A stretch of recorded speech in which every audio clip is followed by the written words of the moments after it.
vous l'avez reconnu, celle-ci, c'est la bobine qui fonctionne bien.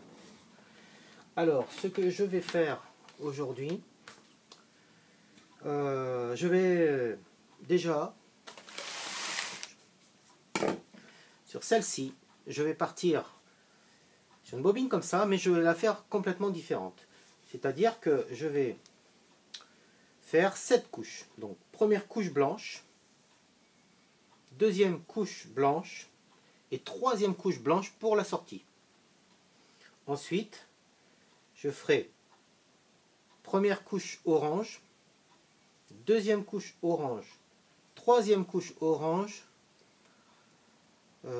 passe à 12, 2 grandes de spire et encore une passe à 12 pour avoir la sortie orange ici. Donc voilà, c'est le travail que je vais faire là maintenant, tout de suite, avec ça. Celle-ci en premier. Donc 7 couches, parce que c'est celle-là, je veux juste la faire en comparaison avec celle-ci, voir si elle va donner plus en ayant plus de fil. Donc c'est parti, on pourra faire d'ailleurs les relevés d'inductance. Si je pars comme ça, ensuite je superpose et je viens par-dessus et je vais en dessous. Voilà le sens de bobinage. Alors je vais déjà passer, donc ça sera le fil blanc, le fil repère blanc.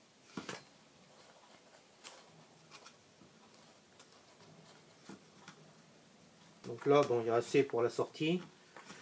On en a un peu plus. Je vais le rentrer dedans pour la simplicité. Voilà, ça va faire ça. On va commencer d'ailleurs. Voilà, c'est excellent.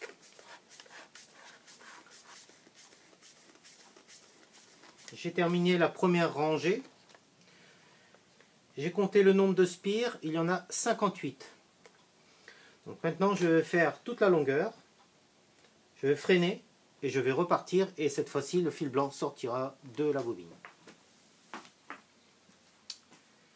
Alors, sur cette longueur-là, donc la deuxième passe, je suis à 56 spires. Donc là, je viens de freiner et j'attaque maintenant la dernière passe du fil blanc qui va sortir ici.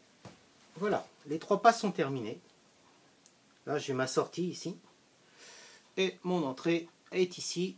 Là, il y aura les 2 fils orange. C'est mettre des repères blancs. Comme ça, on va pouvoir se rappeler.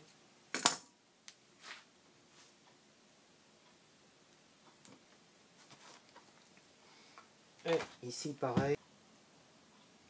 Ok, on est paré. Bon, là, je suis désolé. J'ai pas assez de fil pour faire maintenant les 4 couches de fil orange. Voilà ce qu'il me reste comme fil. C'est pas suffisant. Je vais prendre cette bobine là. C'est aussi du 4 mm carré. Je vais récupérer celui-là. Il y a à peu près 50 mètres dessus. Avec 50 mètres, ça devrait être suffisant. Je viens de préparer le fil d'entrée orange. Et c'est parti maintenant. Je vais faire cette passe là. Donc je compterai les spires arriver au bout. Deuxième, troisième et quatrième. Alors, voyons voir donc la flèche bien par là et on ne se trompe pas de sens. Surtout, c'est très important de ne pas se tromper de sens.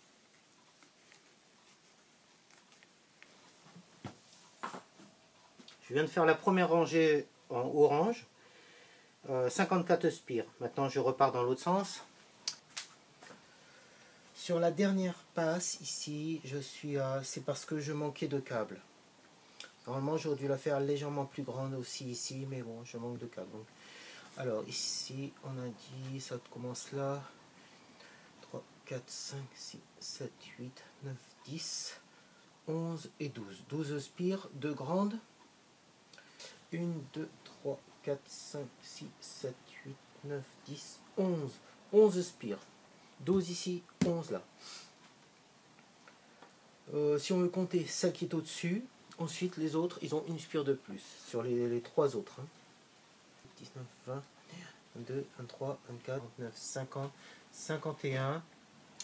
Voilà, on est à 51 spires donc sur cette bobine ici. En dessous, on est à 52. Alors, je mets le carton. C'est assez simple, hein, ça rentre relativement facilement. Je vais mettre maintenant, hop, le tube. Je vais le tenir. Et voilà, il est rentré. PACA impeccable. Ah, je mets le tube à bien à sa place, comme ça. Et ben, l'inducteur, je vais le passer aussi par ici.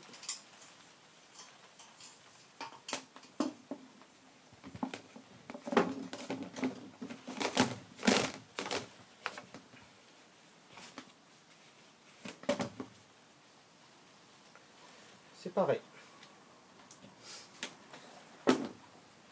On va mettre ça sur son support et on verra par la suite à refaire quelques petits essais quand même avec, parce que elle a quand même eu des réactions qui sont intéressantes. Allez, un premier essai à chaud de cette bobine.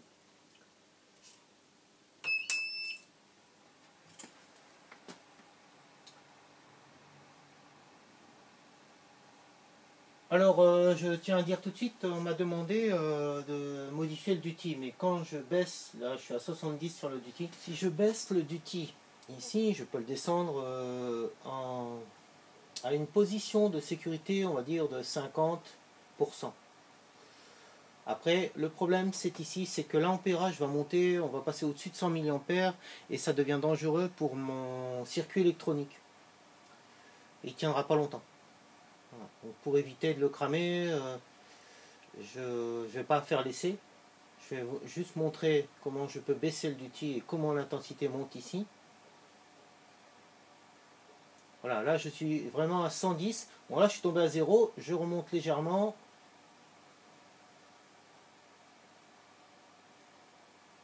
Donc je suis vraiment dans une partie très basse du potentiomètre où j'ai du mal à régler cette valeur de duty. Mais dans tous les cas, même si je mets l'alimentation en service, là je n'ai pas de spark-gap. Je ne vais pas rester trop longtemps. Il n'y a pas de spark-gap. On s'aperçoit que la tension a bien augmenté à 1,1 V. Là, je suis remonté à 70% de duty et là, je prends de l'intensité, bien sûr. Ma bobine Tesla, elle commence à bien irradier. Généralement, il arrive vers 2 volts. Voilà. Là, on peut apercevoir. Nous avons le spark gap qui est allumé. Alors, donc c'est pour ça que je ne peux pas baisser le duty. Si je le baisse, j'ai pas, la Tesla ne rayonne pas suffisamment et je n'arrive pas à induire mes tensions et avoir. On m'a demandé de faire aussi, de diviser les terres. La bobine ira sur cette prise de terre qui est ici. Et cette nouvelle terre, j'ai une terre mobile que j'ai été posée à plus de 30 mètres d'ici et qui va venir se raccorder sur les lampes. Ce que je voulais montrer, c'est la différence de potentiel qu'il y a entre ces deux terres. Je suis à 0,6 volts 43. Je suis passé en gros fil, hein, c'est du 4 mm² maintenant. Sortie de bobine aussi sur le spark gap. J'ai les deux prises de terre. J'ai une prise de terre, la bobine va à une prise de terre différente des récepteurs qui ont une autre prise de terre. Donc là, on est autour de 47 kHz.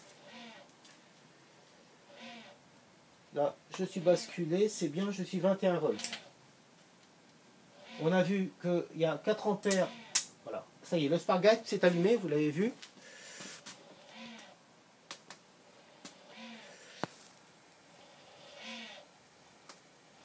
Ce que je vais faire, je vais basculer. Déjà à 5 volts ici.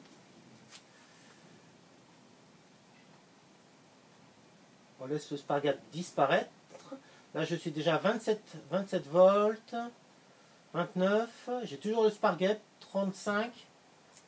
Voilà. Vous avez vu? Oh, ça s'est allumé instantanément. J'ai même pas eu besoin de revenir pour retrouver la fréquence. Là, je tourne autour de 47 kHz. Je suis à 315 volts.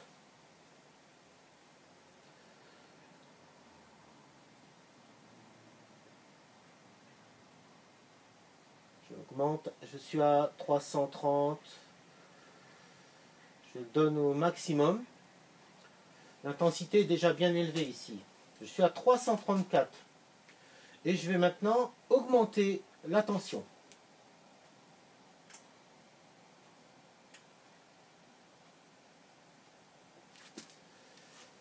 487 volts.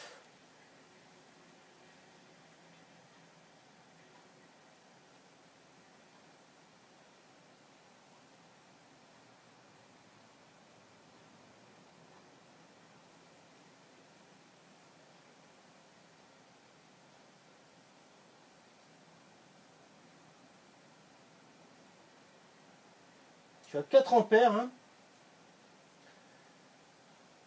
Je l'ai monté à 500 volts.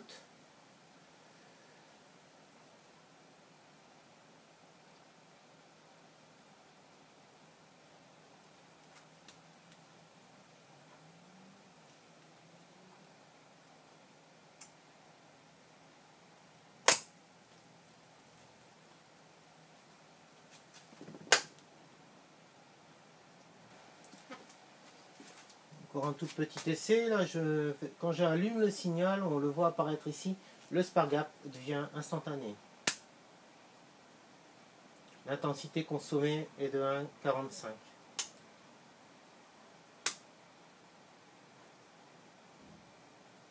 « 47 kHz.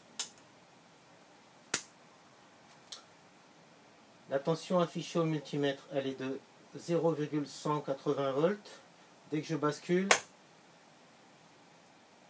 je suis déjà à 3,7, 3,8. Lorsque je dis que je diminue, en fait, je diminue la résistance de mon potentiomètre, mais ça augmente ma fréquence.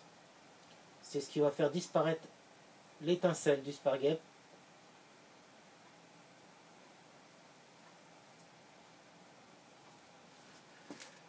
« 380 volts.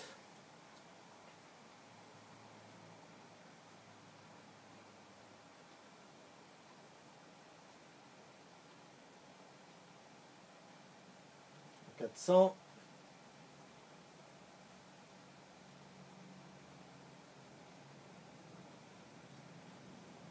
463.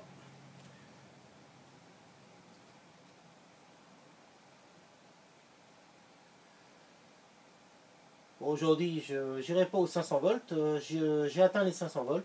Je crois que ça a une incidence sur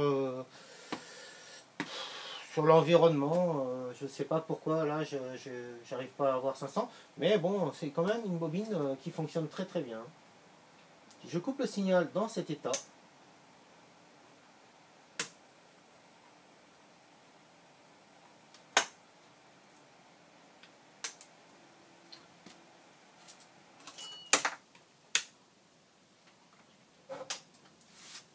À bientôt pour une prochaine vidéo.